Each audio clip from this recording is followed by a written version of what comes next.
Olha só, queridos irmãos, hoje pela manhã eu quero estar conversando um pouco com vocês sobre o seguinte tema: por que a palavra de Deus, por que a Bíblia diz para não consultarmos os mortos? Por que a palavra de Deus diz para nós não consultarmos os mortos, os espíritos daquelas pessoas que morreram? Estamos no feriadão de finados, né?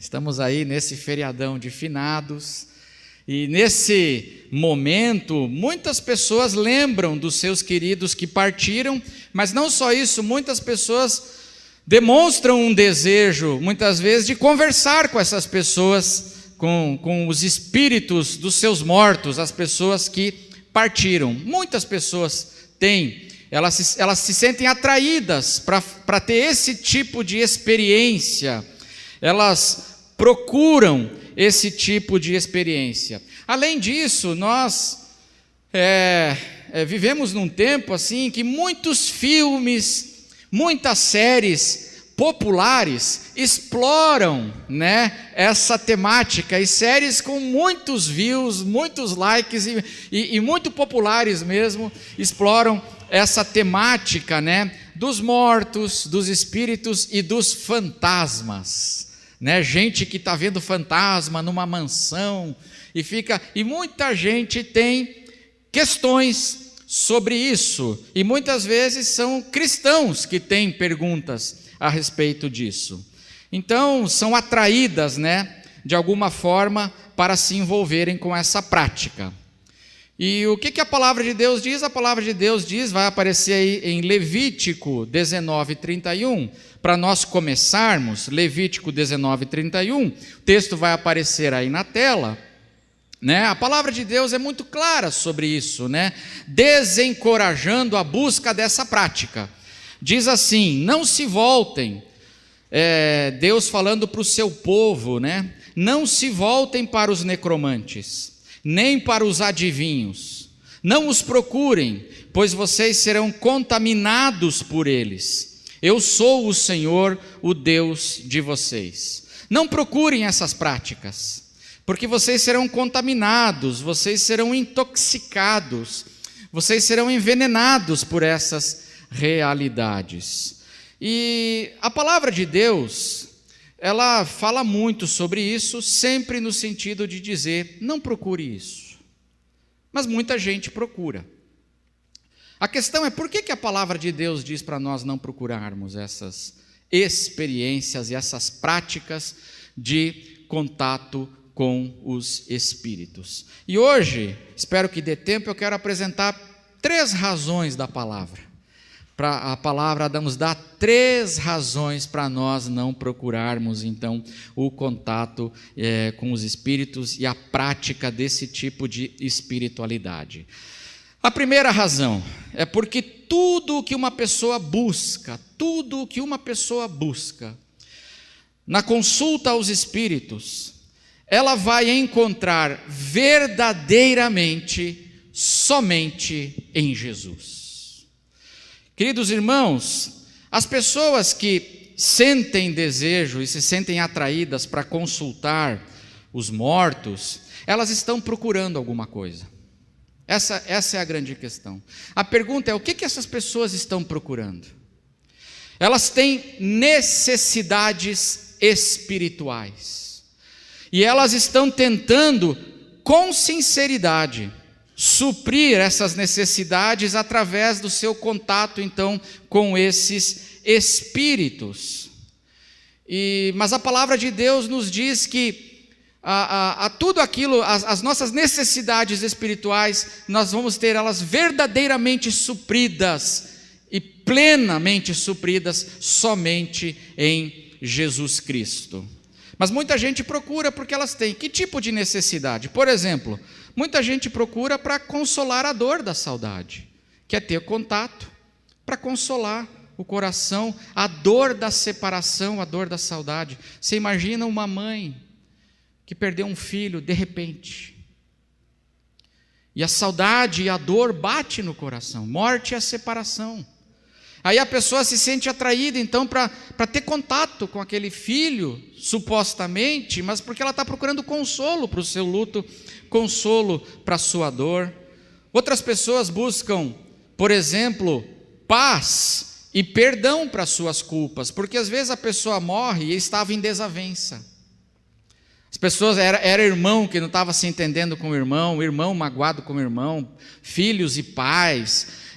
E aí a pessoa faleceu e não deu tempo de acertar as coisas, e aí a pessoa carrega aquela culpa e ela se sente atraída a essas realidades para ver se consegue se acertar, tanto ela quanto a pessoa que partiu, para não ficar um espírito perturbado, por exemplo.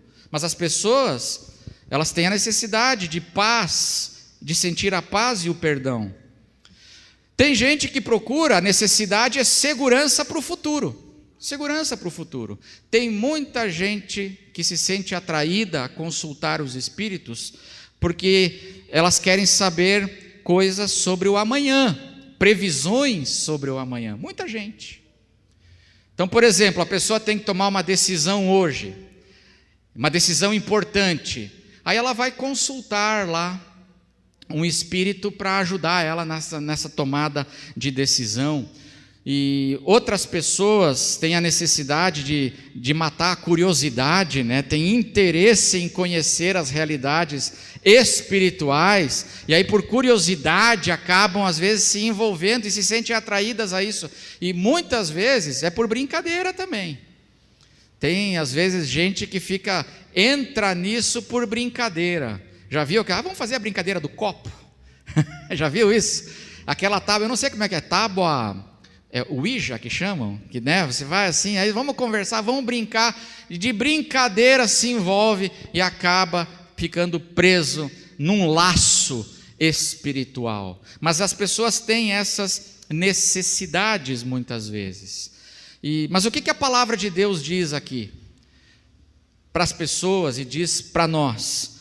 Que as nossas necessidades espirituais serão verdadeiramente supridas somente em Jesus. Em Jesus nós temos as respostas verdadeiras. Em Jesus nós temos a direção verdadeira.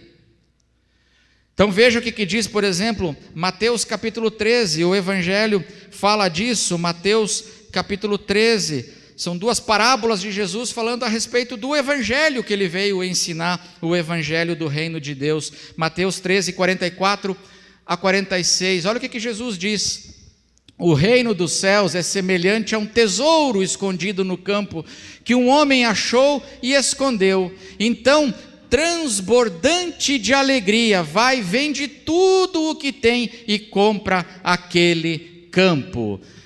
Verso 45, pode colocar aí verso 45 e 46, volta lá, Mateus 13, verso 45. O reino dos céus é também semelhante a um homem que negocia e procura boas pérolas, verso 46, quando encontrou uma pérola de grande valor, ele foi, vendeu tudo o que tinha e comprou a pérola. O que Jesus está dizendo aqui? É que a riqueza verdadeira que supre a gente está nele e está no Evangelho. E somente nele e no Evangelho. Então, uma pessoa que está procurando consolo, onde ela vai encontrar o verdadeiro consolo? Ela vai encontrar em Jesus. Porque Jesus nos dá o Espírito Santo. É Ele que nos batiza com o Espírito Santo, e a palavra de Deus chama o Espírito Santo de Espírito da verdade e Espírito Consolador. Uma pessoa está procurando paz e perdão para suas culpas, onde ela vai encontrar a verdadeira paz para as suas culpas? E a paz que lhe traz o perdão, a segurança do perdão, somente em Jesus. Quando nós nos aproximamos da cruz, na cruz de Cristo, nós ouvimos o Senhor Jesus proclamar: está consumado, está pago. Nele nós temos a segurança do pleno perdão. Segurança para o futuro, onde nós vamos encontrar segurança para o futuro verdadeiro, verdadeira segurança, somente em Jesus. a segurança para o futuro. Nós encontramos segurança, irmãos, quando nós conhecemos mais ao Senhor e quando nós começamos a conhecer a sua fidelidade, quando nós conhecemos o seu amor. Aí sabe o que acontece? Quando a gente conhece Jesus, a gente começa a perder interesse para conhecer previsões do futuro, porque eu conheci Jesus, e eu sei que Ele estará comigo, quantos dias? Todos os dias, até a consumação dos séculos. Eu tenho segurança. A palavra de Deus diz que o antídoto real contra a nossa ansiedade é a paz de Deus, que excede todo entendimento, porque a paz de Deus, ela guarda a nossa mente e o nosso coração em Cristo. Paz real nós temos em Cristo. E se você tem o desejo, o interesse de conhecer as realidades espirituais, você tem curiosidade, é em Jesus que estão escondidos todos os tesouros da sabedoria e do conhecimento, diz a palavra em Colossenses capítulo 2, em Jesus. Então, primeira razão, por que as pessoas procuram o contato com os mortos é porque elas têm necessidades, mas a palavra de Deus diz, não faça isso, não busque o contato com os mortos, busque conhecer aquele que está vivo, aquele que ressuscitou e vivo está. É nele que você vai encontrar as verdadeiras respostas, diz a palavra de Deus. A segunda razão, porque a palavra de Deus diz para nós não procurarmos esse tipo de prática do contato com os espíritos, é porque a nossa fé, ela precisa estar firmada na palavra de Deus, e não nas pessoas, ainda que sejam pessoas boas. A nossa fé precisa ter que alicerce. Fé são convicções espirituais. As nossas convicções espirituais precisam estar alinhadas com a palavra de Deus. Por que eu estou dizendo isso? Porque, olha só, irmãos, a maioria das pessoas que se envolvem na prática da busca desses espíritos, elas são pessoas boas. São pessoas boas. A maioria são pessoas honestas. A maioria são pessoas íntegras. Eu já conheci várias pessoas, como pastor, conversando com pessoas, são pessoas íntegras. Mais do que isso, muitas e muitas delas são pessoas muito caridosas, são pessoas amorosas. E aí qual é a lógica que muita gente tem? Ora, se essa prática de consultar os espíritos é feita por pessoas boas, então a prática deve ser o quê? Boa. Se ela é feita por pessoas boas, a prática deve ser legal, deve ser aprovada por Deus. Mas será? Será? A pergunta que nós precisamos responder, irmãos, é a seguinte, e que a palavra de Deus então nos ajuda. Será que pessoas boas podem se enganar sobre questões de fé e questões espirituais? Será? O que você acha? Será que pessoas boas podem se enganar sobre questões espirituais? E a resposta é claro que sim. E a palavra de Deus nos dá exemplos. Muitos exemplos de pessoas boas, pessoas que amavam a Deus, mas que precisaram ser corrigidos pela palavra. Então, um exemplo, o apóstolo Pedro, ele era um homem bom, amém? Um pescador, trabalhador, um homem bom. Vocês acham que Pedro amava Jesus sinceramente ou não amava? Pedro amava sinceramente a Jesus. Mas quantas vezes Pedro precisou ser corrigido por Jesus? Quantas vezes Pedro, que era bom, que amava Jesus, precisou ser corrigido pela palavra de Jesus, porque apesar de ele ser um homem bom, mas ele estava equivocado espiritualmente em muitos assuntos.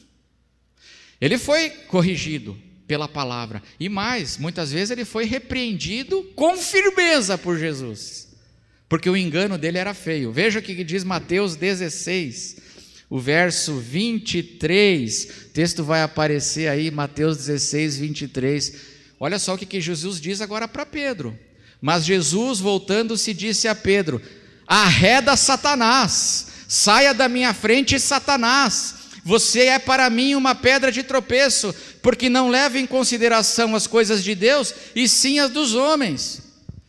Pedro estava sendo aqui firmemente corrigido por Jesus, porque teve um momento aqui, que ele estava agora sendo influenciado por Satanás, nas palavras e nas ideias dele. Jesus o repreende, e diz: não, você está errado, Pedro, isso aí está fora do meu plano e do meu desejo, você precisa ser corrigido. Pessoas boas podem se enganar espiritualmente, e por isso a nossa fé e as nossas convicções precisam estar firmadas e alinhadas com a palavra de Deus, e não com experiências de pessoas, ainda que as pessoas sejam boas. E o Evangelho dá muitos e muitos exemplos disso. E o que a palavra de Deus, apesar de muita gente boa praticar essas consultas a espíritos, a palavra de Deus diz: não façam isso. Não façam isso. E a nossa fé, e a nossa vida espiritual, ela precisa estar harmonizada com a palavra de Deus. E o terceiro ponto, terceira razão para a palavra de Deus dizer assim: olha, não procure essas realidades, é que a Bíblia ensina, a palavra de Deus, ela revela que há um padrão bíblico que mostra que os mortos não podem, os mortos não têm permissão de Deus para falar com os vivos. Preste atenção nisso, é isso que a palavra ensina. Eu estou dizendo mais aqui, não é, veja bem, irmãos, não é só que a palavra diz para os vivos não consultarem os mortos, a palavra vai além, e a palavra diz que existe um padrão em que os mortos não têm permissão de Deus para conversar com os vivos. Portanto, se você está conversando com um morto, talvez você esteja conversando com outra coisa, mas não com o espírito de um morto, porque esse é um padrão da Escritura. E aqui, esse ponto eu vou demorar mais, porque nesse ponto eu quero ler com os irmãos, eu quero agora destacar 3 textos que são textos assim polêmicos e que o pessoal que defende a consulta aos mortos usa, que é o texto da transfiguração. A transfiguração foi uma mesa branca ou não? Porque tem muita gente que diz que sim, porque não apareceu lá na transfiguração, não apareceram 2 mortos lá na visão, não apareceram 2 mortos ali naquela reunião. O texto do rico e do Lázaro, que é um texto importante, que fala do estado intermediário, e o famoso texto de Saul, o rei Saul consultando a feiticeira. E eu quero ver esses 3 textos hoje. Será que dá tempo? Vamos ver se dá tempo. Dá tempo, né, irmãos? Dá tempo. E eu quero conversar. Primeiro texto, então, que mostra esse padrão bíblico. Que padrão bíblico? Que os mortos não têm permissão de conversar com os vivos, né? Lucas 9, nós vamos ler do verso 28 em diante. Eu quero ler o texto da transfiguração. Esse texto aparece em Mateus, aparece em Marcos e aparece aqui em Lucas. Os 3 são harmônicos no seu ensino. Lucas 9, 28. Diz assim: cerca de 8 dias depois de proferidas estas palavras, Jesus levou consigo Pedro, João e Tiago e subiu ao monte com o propósito de orar. E aconteceu que, enquanto ele orava, a aparência do seu rosto se transfigurou, e a roupa dele ficou de um branco brilhante, uma roupa de LED, assim, sabe, aquele LED branco. A transfiguração tem a intenção. Qual é a intenção da transfiguração? Jesus está revelando aqui para nós a sua divindade. Essa é a intenção. Verso 30. E eis que 2 homens, agora olha só, e eis que 2 homens falavam com ele, eram Moisés e Elias. E aí? A reunião aqui agora virou uma mesa branca ou não, né? Moisés e Elias que apareceram em glória e falavam da morte de Jesus que ele estava para cumprir em Jerusalém. Pedro e seus companheiros estavam caindo de sono. Como alguém fica sonolento numa reunião dessas, eu não consigo entender. Tá igual assim, muitos aqui assim, então assim, ó, caindo de sono. Você em casa, acorda, irmão, né? Pedro e seus companheiros estavam caindo de sono, mas conservando-se acordados, viram a glória de Jesus e os 2 homens que estavam com ele. Quando estes começaram a se afastar de Jesus, presta atenção, quando eles começaram a o quê? A se afastar de Jesus, Pedro lhe disse para quem? Disse para Jesus: Mestre, bom é estarmos aqui, façamos 3 tendas, uma para o Senhor, outra para Moisés e outra para Elias. Porém, olha o que diz a palavra de Deus agora, anote, sublinhe isso. Porém, Pedro não sabia o que estava dizendo. Em outras palavras, aqui a Bíblia está dizendo assim: Pedro estava falando algo que não era apropriado, é uma bobagem, não sabia o que estava falando. Verso 34, enquanto assim falava, veio uma nuvem. Lembra de Moisés, quando Moisés foi receber a revelação? Moisés subiu o monte e Moisés entrou numa nuvem. A experiência da transfiguração é uma experiência similar à experiência de Moisés no Monte Sinai. Moisés recebeu a lei no Monte Sinai. Aqui nós estamos recebendo a lei da nova aliança agora, nesse monte da transfiguração. Veio uma voz, enquanto assim falava, verso 34, veio uma nuvem e os envolveu. Eles ficaram com medo ao entrar na nuvem. E da nuvem, veio uma voz, agora é a voz de Deus, a voz de Deus Pai, dizendo: Este é o meu filho, o meu eleito, escutem o que ele diz. E algumas versões dizem: a ele ouvi.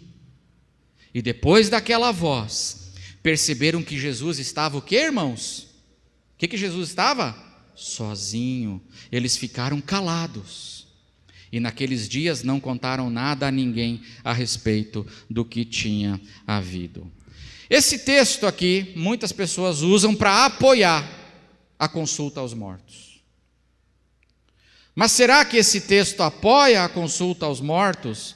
E aí, uma leitura simples do texto revela que não apoia. Porque, por algumas razões. Em primeiro lugar, esse texto fala de uma experiência única, anote isso. Eles não ficavam toda sexta-feira à noite subindo e tendo transfiguração, gente. Isso aconteceu quantas vezes? Quantas vezes? Uma, e nunca mais aconteceu. Então não é modelo para nós. Em segundo lugar, os discípulos não estavam procurando isso aqui. O texto diz que Jesus os levou e o verso 29 diz que aconteceu. Eles não estavam indo atrás de uma reunião para ver se eles encontravam algum espírito, não estavam. Então, os discípulos não estavam procurando isso. Eles foram levados por Jesus. Jesus permitiu que eles tivessem essa experiência. Todos os apóstolos? Não, só 3. Então não é um modelo para nós. Aconteceu só uma vez, os discípulos não estavam procurando isso, foi Jesus que permitiu. Terceiro ponto aqui. Por que essa experiência não apoia esse tipo de busca? Porque em absolutamente nenhum momento, anote isso, Em absolutamente nenhum momento os vivos conversam com os mortos e os mortos conversam com os vivos. Nessa experiência aqui, e se você ler os 3 evangelhos, você vai ver que Moisés e Elias conversam com quem? Com quem eles conversam?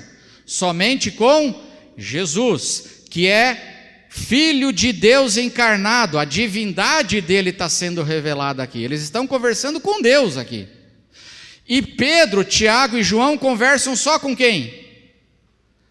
Os 3 evangelhos mostram que eles só falam com Jesus. Então não há conversa aqui e não há contato entre mortos e vivos nessa experiência. Porque esse é o padrão da Escritura. Deus não permite. Só com Jesus. Diz o texto aqui, em 4º lugar, que quando eles estavam se afastando, Pedro fez uma proposta. Olha o ponto que eu falei antes. Pessoas boas podem se enganar espiritualmente ou não? Podem ou não podem? Qual foi a proposta de Pedro agora para Jesus? Mestre, bom é estarmos aqui. Façamos 3 tendas. Eles estavam se retirando. Aí Pedro fala assim: Jesus, vamos fazer o seguinte, vamos fazer uma tenda para o Senhor e vamos fazer uma tenda para Moisés e uma tenda para Elias. Era tenda para ficar consultando mortos. Pedro queria agora, a proposta de Pedro é: vamos manter isso aqui. Como muita gente faz hoje, porque muita gente que eles se dizem cristãos, eles querem Jesus, mas eles também querem a tenda de Elias e querem a tenda de Moisés. Eu quero ouvir Jesus, mas eu também quero o contato com Moisés e com Elias. Essa foi a proposta de Pedro. E qual é a resposta do Evangelho de Deus e de Jesus para essa proposta de Pedro? É um peremptório não. Não. A resposta de Deus é: este é o meu filho, a ele ouvi. Nós somos o povo de uma tenda só. E nós não temos que ter tendas. Ali como o desejo de Pedro era ter uma tenda para o Moisés, para o Elias. Moisés já tinha morrido, Elias já tinha sido trasladado, mas eram espíritos de seres humanos que haviam morrido e Pedro queria manter ali. Como muita gente hoje quer Jesus e quer esse tipo de experiência, e a palavra de Deus diz: não é assim, porque nós temos que ouvir a quem? Nós temos que ouvir somente Jesus. É a Ele que nós devemos ouvir. E sabe o que é interessante? Essas pessoas aqui, quem eram Moisés e Elias? Foram grandes homens de Deus, foram homens extraordinários, mas nós não devemos procurar o contato e a consulta, fazer tenda para receber nem pessoas boas, nem pessoas extraordinárias que morreram, nem grandes homens de Deus que morreram. A palavra de Deus diz: não busque isso, porque você está entrando num terreno para ser enganado por Satanás. Não busque isso. Por quê? Porque os mortos, esse é o padrão, eles não têm permissão de Deus para entrar em contato com os vivos. Nós temos que procurar e consultar e nos submetermos somente a Jesus. A palavra de Deus aqui está dizendo que esse tipo de experiência não é apoiado pela palavra. Nós temos que ouvir Jesus. O único espírito e a única pessoa que a gente busca é Jesus. O único espírito que a gente deseja é o Espírito Santo. E esse é o caminho que a palavra de Deus ensina. O segundo texto, olha só, olha a hora. Segundo texto, Lucas 16. Vai lá para Lucas 16. Vai aparecer aí versos 19 ao verso 31. É um texto muito importante que também toca nessa temática e revela esse padrão da Escritura, então, que nós vimos na transfiguração. Não tem contato entre mortos e vivos. Aqui esse texto é importante porque esse texto fala do estado intermediário. O texto não diz que é uma parábola, mas provavelmente é uma parábola de Jesus, né? E aí ela ilumina, traz revelação sobre o estado intermediário. Quando as pessoas morrem, o que acontece com elas? E esse texto nos traz iluminações e revelações sobre, então, as pessoas, né, que morreram. Lucas 16, 19, pode acompanhar aí, né? Ora, havia certo homem rico, que se vestia de púrpura, de roxo. Ele era um homem extravagante, né? Carnavalesco. Ele gostava assim de se exibir. Ele se vestia de púrpura e de linho finíssimo, e que se alegrava todos os... não era só fim de semana, irmãos, que ele ia comer fora. Era todos os dias banquetes. Com grande ostentação. Ele curtia o funk ostentação, né, irmãos? Verso 20. Havia também certo mendigo, chamado Lázaro, coberto de feridas, que ficava deitado à porta da casa do rico. Coberto de feridas, deitado à porta do sujeito. Ele desejava alimentar-se das migalhas que caíam daqueles banquetes, né? Lá todos os dias da mesa do rico. E até os cães vinham lamber-lhe as feridas. Mas ele não recebia, ele tinha desejo de migalhas, mas o rico não dava para ele. E aconteceu que o mendigo morreu e foi levado pelos anjos para junto de Abraão, para o seio de Abraão, dizem algumas versões. Seio de Abraão é uma imagem judaica do paraíso, é o jeito que os judeus na época de Jesus chamavam o paraíso, o lugar da bem-aventurança. O seio de Abraão é um lugar de honra, a ideia é um lugar de honra no banquete. Então, o Lázaro, que não comia nem migalhas, foi levado agora para onde? Para um banquete no paraíso e no lugar de honra no banquete. Morreu também o rico e foi sepultado. No inferno, aquele homem indiferente, arrogante, prepotente, foi para o inferno. No inferno, estando em tormentos, o rico levantou os olhos e viu ao longe Abraão e Lázaro, junto dele. Agora ele viu. Quando estava vivo, o cara estava na porta, ele não via. Mas agora ele viu. E viu ao longe Abraão e Lázaro junto dele. Então, gritando, ele disse: Pai Abraão, tem misericórdia de mim. E olha só o que ele pede agora, irmãos. Olha, veja se esse homem continua arrogante ou não. Mande que Lázaro molhe a ponta do dedo em água e me refresque a língua, porque estou atormentado nesse fogo. Lázaro não era ninguém para ele em vida, e aí ele acha que Lázaro continua existindo para servir ele. Depois da morte, o homem continua desprezando Lázaro. E olha que interessante, ele morre, ele vai para o inferno e ele continua arrogante. Porque ele quer o quê? Ele quer que Lázaro se queime. O pobre Lázaro, que agora está no paraíso, ele quer assim: manda o Lázaro descer e se queimar aqui, e fritar aqui nesse negócio, mas só para me trazer uma limonada, porque o negócio está muito quente aqui. Me refrescar com o dedo o meu tormento. Quer dizer, o homem não tem compaixão nenhuma de Lázaro, né? Ele continua na sua atitude arrogante. E ele quer que Lázaro, né? Ele quer que Lázaro se queime inteiro. Saia lá do seio de Abraão, lá no ar-condicionado celestial, né? E vá fritar só para trazer alívio para ele. Cuidado, irmão. O tempo de se arrepender é em vida. Porque depois de morrer, a gente não melhora. Assim, depois de morrer, uma pessoa, aquilo que ela fez em vida, a atitude dela em vida aumenta depois da morte. Se uma pessoa ela é humilde e ela confia em Deus, isso aí aumenta depois. Mas se ela é perversa em vida e ela morre sem se arrepender, aquilo aumenta depois da morte, porque o sujeito continua aqui, desse jeito.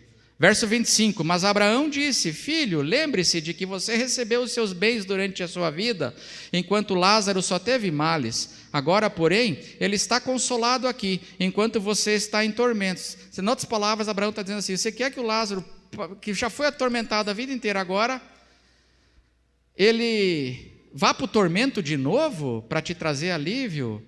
E lembra das migalhas, meu amigo? Você não dava nem migalha para ele, agora você quer que ele molhe a ponta do dedo, uma gota? Não, isso aí não está certo. Mas o homem está nessa atitude de não se arrepender.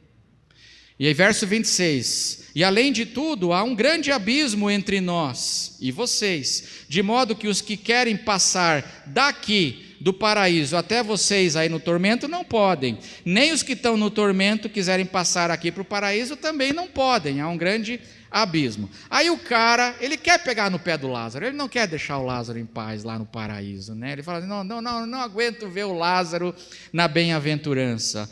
Aí então o rico disse, verso 27, pai, eu peço que mande Lázaro à minha casa paterna. É isso que nos interessa agora. Um morto falar com os vivos. Pode. Vamos ver? Então ele está dizendo assim: pai, eu peço que mande Lázaro à minha casa paterna, porque tenho 5 irmãos, para que lhes dê testemunho, a fim de que não venham também para esse lugar de tormento. Abraão respondeu: eles têm Moisés e os profetas, ouçam-nos. Manda o Lázaro ir lá, aparecer lá numa reunião lá para os meus irmãos e alertar os meus irmãos.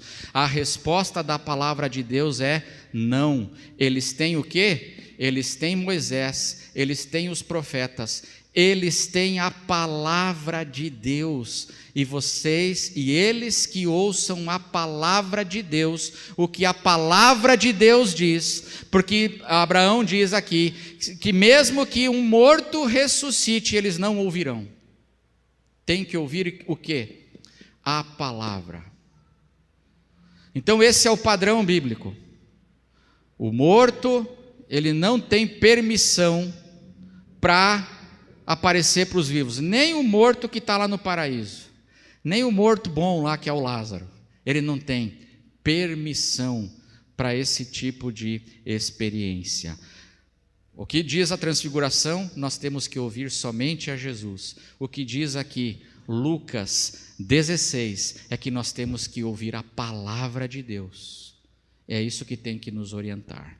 Finalmente, 1 Samuel 28, primeiro livro de Samuel, capítulo 28, o famoso encontro então de Saul com a feiticeira. E esse texto é polêmico, né? Na teologia, os irmãos conhecem a história, né? Saul estava na guerra contra os filisteus, estava em grande aperto, e Saul foi consultar uma médium, verso 7 em diante, vou pedir para colocar aí na tela, 1 de Samuel 28, verso 7. Então Saul disse aos seus servos: procurem uma mulher que seja médium, para que eu me encontre com ela e a consulte. Os servos responderam: há uma mulher em Endor que é médium. Saul se disfarçou, vestiu outras roupas e se foi acompanhado de 2 homens. Chegaram de noite à casa da mulher e Saul lhe disse: peço que você adivinhe para mim, pela necromancia, pela consulta aos mortos, e me faça subir aquele que eu lhe disser. Mas a mulher respondeu: você sabe muito bem o que Saul fez, eliminou da terra os médios e adivinhos. Então por que você está me preparando uma armadilha que pode me levar à morte? Então Saul lhe jurou pelo Senhor. Olha só, ele está num processo de desobediência e ele jura por Deus. Que coisa, né? Então Saul lhe jurou pelo Senhor, dizendo: tão certo como vive o Senhor, nenhum castigo lhe sobrevirá por isso. Eu vou desobedecer a Deus em nome de Jesus. É um negócio sério, né? Verso 11. Então a mulher perguntou: quem você quer que eu faça subir? E ele respondeu: Samuel. Quando a mulher viu Samuel, gritou em alta voz e disse a Saul: por que você me enganou, pois você mesmo é Saul? Mas o rei disse à mulher: não tenha medo, o que você está vendo? A mulher respondeu a Saul: vejo um Deus subindo da terra. Olha só o negócio aí, né? Vejo um Deus subindo da terra. Ele perguntou: como é a sua figura? Ela respondeu: vem subindo um ancião e está enrolado numa capa. Então Saul entendeu, né, que se tratava de Samuel. Ele se inclinou com o rosto em terra e se prostrou. Samuel perguntou a Saul, verso 15 diz: Samuel perguntou a Saul: por que você foi me perturbar, fazendo-me subir? Então Saul disse: é que estou muito, muito angustiado. E aí ele explica, e o verso 16 diz assim: então Samuel disse: por que você pergunta a mim, visto que o Senhor se afastou de você e se tornou seu inimigo? E aí o suposto Samuel aqui dá uma profecia falando da derrota de Israel e da morte de Saul, né, que aconteceria dentro de um dia. A grande questão aqui qual é nesse texto, irmãos? Foi Samuel que apareceu ou foi um demônio? Essa é a grande questão aqui. Nessa consulta, foi Samuel ou foi um demônio? E aí eu tenho que dizer o seguinte, que grandes pastores e teólogos cristãos sérios discordam aqui nesse ponto e nesse texto. Vou citar dois grandes brasileiros, teólogos e pastores brasileiros que discordam. Por exemplo, o pastor presbiteriano Hernandes Dias Lopes, que é um grande pastor e um grande teólogo, ele diz aqui, ele lê esse texto e ele interpreta dizendo: isso aqui não foi Samuel, isso aqui foi um demônio. E ele dá várias razões para dizer: não foi Samuel, foi um demônio. Já o pastor Nicodemos Augustus Lopes, que também é um grande pastor e um grande teólogo, ele lê o texto e diz assim: não, eu acho que foi Samuel mesmo.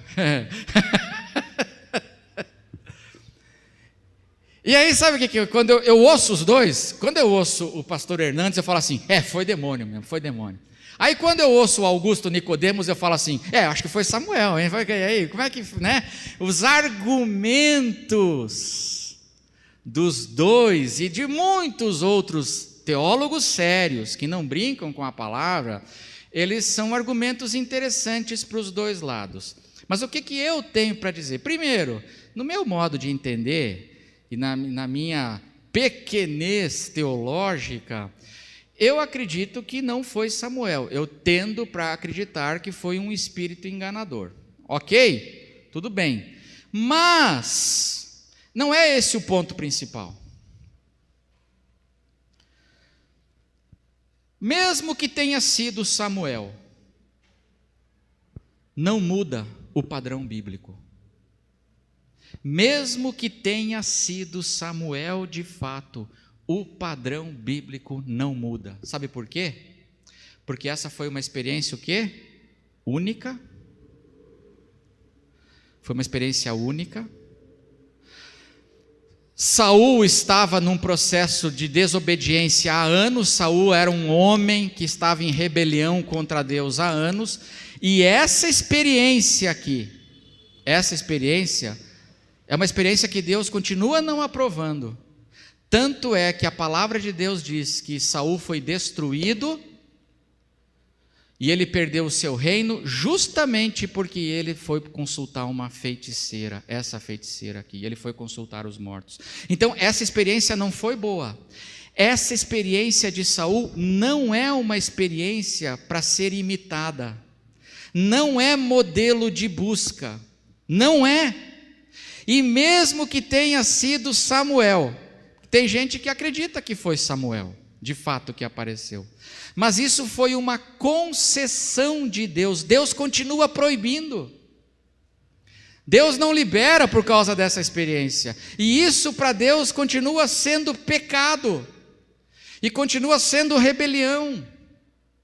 Mesmo que tenha sido Samuel, nós vamos ter em toda a Escritura Sagrada, então, a única experiência de fato de um morto, um profeta, que foi um homem de Deus, Samuel, conversando com o vivo. E se foi, é uma exceção, uma permissão de Deus, onde Deus permitiu isso, então, para estabelecer o seu juízo sobre Saul. Veja o que diz, primeiro livro das Crônicas, no capítulo 10, versos 13 e 14. Olha o que a palavra de Deus fala sobre essa experiência.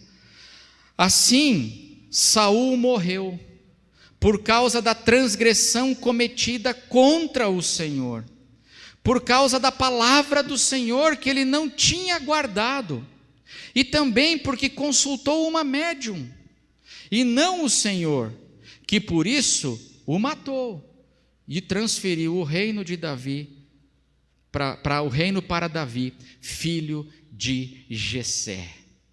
Essa experiência aqui foi uma condenação sobre a vida de Saul. Irmãos, nós temos que entender uma coisa. Deus, ele tem um caminho de vida para nós. A palavra dele nos ensina os seus caminhos. Mas se a gente endurece o coração, repetidamente a gente se rebela, repetidamente a gente endurece o coração, uma das maiores desgraças que pode acontecer sobre o ser humano é Deus então dizer: já que você quer tanto isso, vai. Romanos capítulo 1 fala do juízo de Deus, que Deus mostrou o seu juízo sobre a humanidade, e como é que se destaca lá? 3 vezes o apóstolo Paulo diz que o juízo de Deus se revela assim: Deus entregou o homem aos seus próprios desejos. Deus entregou o homem aos seus próprios desejos.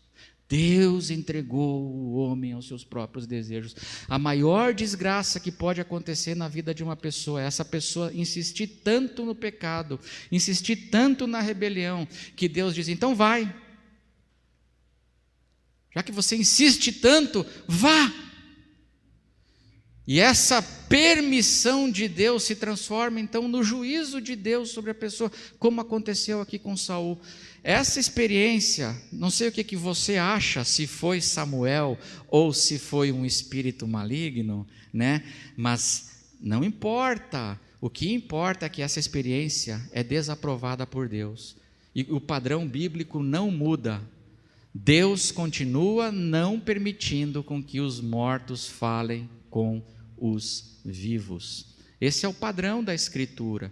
E se ele permitiu aqui, ele é Deus. Permitiu uma vez, mas a vontade e o padrão dele mudaram? Não mudaram. E nós vemos isso na transfiguração, nós vemos isso na história do rico e do Lázaro, né? Que não há essa permissão. E aí nós temos que prestar atenção. Se a palavra de Deus revela que os mortos não têm permissão para conversar com os vivos, quando alguém está tendo esse tipo de experiência, então pode ser uma de 3 coisas. A pessoa pode estar tendo uma experiência com um charlatão, é charlatanismo, tem muito isso. E pessoas boas caem nas mãos de charlatões que estão dizendo coisas, mas não estão nada. A segunda experiência aqui pode ser sugestionamento. A pessoa quer tanto encontrar, ela tem tanto esse desejo, né? E que ela está predisposta a ter uma experiência, que a mente dela sugestionada vê coisas que ela quer ver, ouve coisas que ela quer ouvir, mas é na verdade uma experiência então de autoengano e sugestionamento. Ou, em terceiro lugar, a palavra de Deus diz que pode ser também influência de espíritos malignos, porque espíritos malignos existem, e eles existem para roubar, matar, destruir. Ele é o pai da mentira, são enganadores, e eles se disfarçam até de anjos de luz para poder enganar as pessoas. É por isso que a palavra de Deus diz então: olha, não busque esse tipo de experiência. Estamos nesse feriado de finados, as pessoas estão lembrando dos seus mortos, está na moda hoje Muita gente procurar esse tipo se sente atraída por esse tipo de experiência, mas a palavra de Deus diz: não faça isso. Por quê? Porque tudo que você busca, você vai encontrar plenamente e verdadeiramente em Jesus e na palavra. Não busque esse tipo de coisa, porque a nossa fé tem que ser orientada pela palavra de Deus, e não por pessoas, ainda que seja uma pessoa boa. Mas se a pessoa é boa, mas ela está com a questão espiritual no engano, eu fico com a palavra e ajudo a pessoa boa, mostrando para ela o que a palavra diz. E em terceiro lugar, a palavra de Deus diz: não busque isso, porque o padrão revelado na Escritura é que os mortos, eles não têm permissão de Deus para conversar com os vivos. Se aconteceu uma vez só, como juízo de Deus, e foi destruição para o homem que viu isso. Mas não tem, o padrão da Escritura é que não há permissão, e portanto, quando alguém está tendo esse tipo de experiência, é uma outra realidade, ou ela está tendo experiência com outra coisa, e aí ela fica ali num processo que pode causar muita dor, muito dano, muita destruição na vida, e Deus deseja nos poupar disso. Amém, irmãos? Amém? Eu me estendi um pouco, mas era necessário, né? Vamos orar. Quero convidar os jovens para virem aqui. Eu vou colocar a máscara.